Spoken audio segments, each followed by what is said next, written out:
Hello guys, it's Nick here, and I went to the trade night yesterday down at Super Smash Games in Tacoma, and I didn't get much. I only got three things, and then that was it. So I know I didn't get as much as I did last time.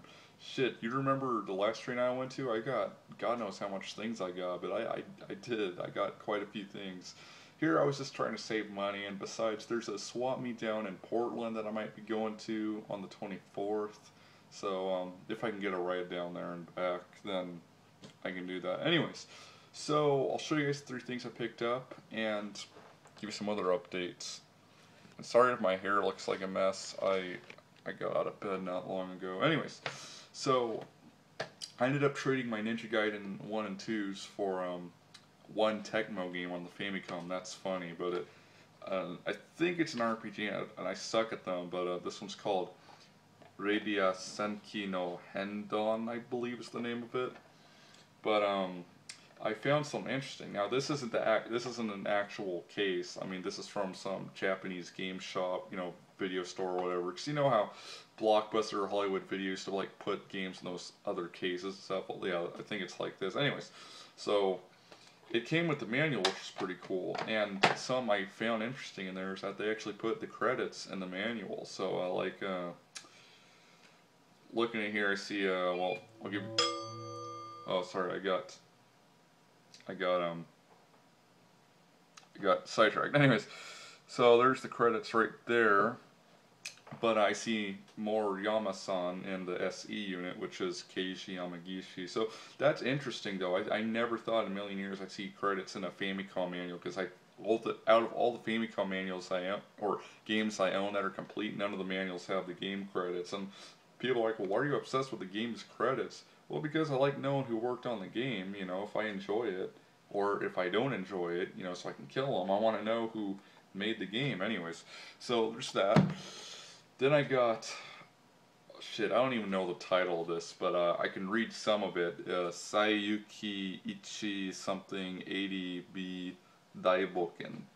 So it's Puss in Boots, and it's by the same developers. So, but we got a different Puss in Boots game in the U.S. But this one is developed by the same company. It's the same character, and it was, it was only, well, it's $25, so I thought, why not? And actually, they, since I only had a 20 on me, they just were like, you know what, you can take it for 20. So that was cool. So I'm going to be playing this, and of course, this is more stuff for me to show you guys of me playing. Now, the last game cost me a little bit, and I know I can get it much cheaper, but this was, it came with the manual, so why not? Dr. Chaos. Now, this, it was developed by Marionette, who's the same company that made my favorite game of all time, Pull of Radiance. So it's only right that I buy all of their products, right? So I played the game before, and I don't really remember much of it, but I did play through the disc system version, and one thing I noticed playing through both versions of the game was that in the disc system version, the side-scrolling parts are actually way shorter than this version, which is weird because you think, well, that's on a disc and it can hold more space. You'd think the levels will be longer, if anything, or the same, but no, they're actually shorter, which is weird. But also, in the disc system version, you can actually save your game, which of course you can't do that here, which sucks. Or maybe you can use a password. I don't think you can though. I think you can only start a game and that's it. But in the disc system version, you can save, so that's pretty cool.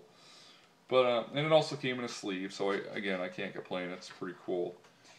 And this is a mixed opinion sort of game. I hear 50% of people say they like it. The other 50% says they hate it. So from what I remember, though, it was okay. The graphics weren't that great, but I think Pool of Radiance makes up for that. It's the same graphic designer, and wow.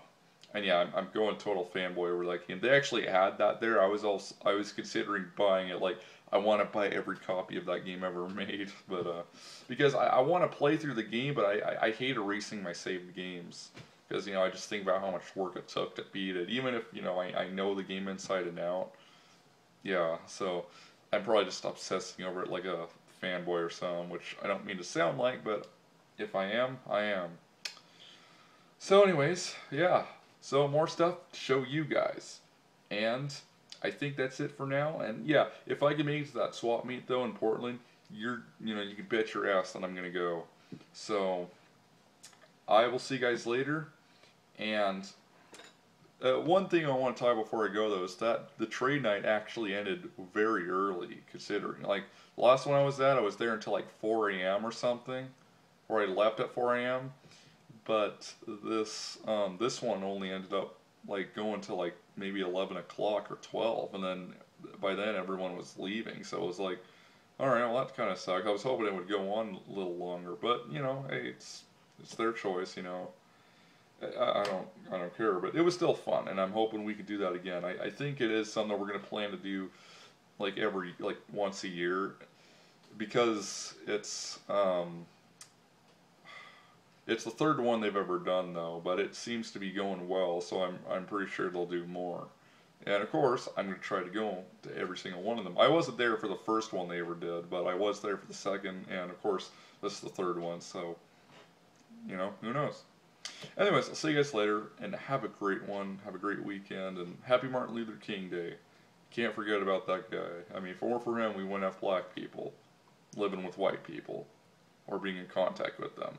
And I have to be honest, the black people I do know are like some of the nicest people I know. Them and the Asians. Just saying. Anyways, peace out. Have a good weekend.